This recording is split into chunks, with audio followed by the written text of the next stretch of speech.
Hey everybody, Dr. Chris with thehumbleobserver.net. Today I'd like to go over with you the deadlift. The deadlift is always the first exercise that I go on teaching anybody who will listen to me based on doing any exercise at all.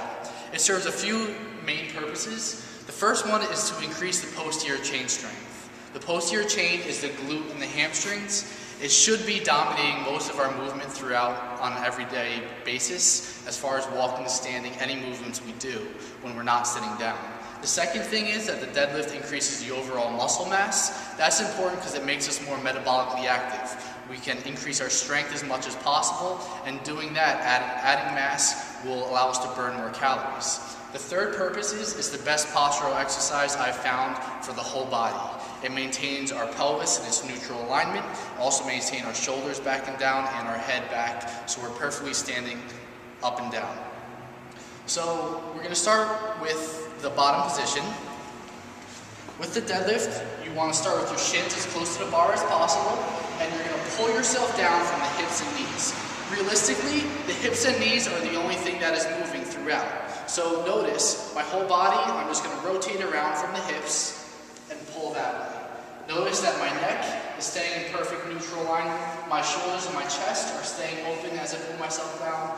The only two joints that are moving are the hips and the knees.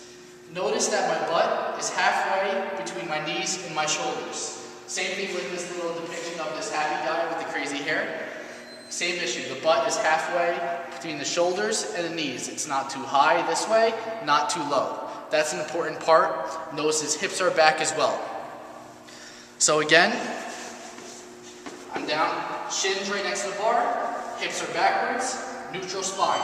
From here you grab the bar, and to get the proper shoulder posture, you are going to turn the elbows backwards. Notice that I'm rotating my elbows around so you can see the front of my elbow pits. I'm doing that from the shoulder. This maintains a good shoulder posture, so again, this is a whole body exercise.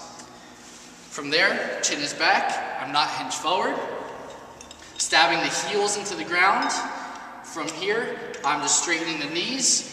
Once the bar gets past my knees, I'm bringing my hips forward, squeezing my butt at the top, and then back down.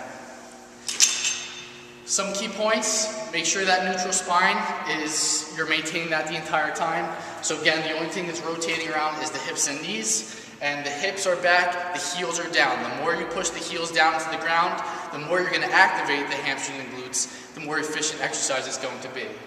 Also, especially if you're a beginner, but also as you get beyond beginner, novice, intermediate stages of lifting, the more often you can lift less than 5 repetitions, the stronger you're going to get, the healthier you're going to get.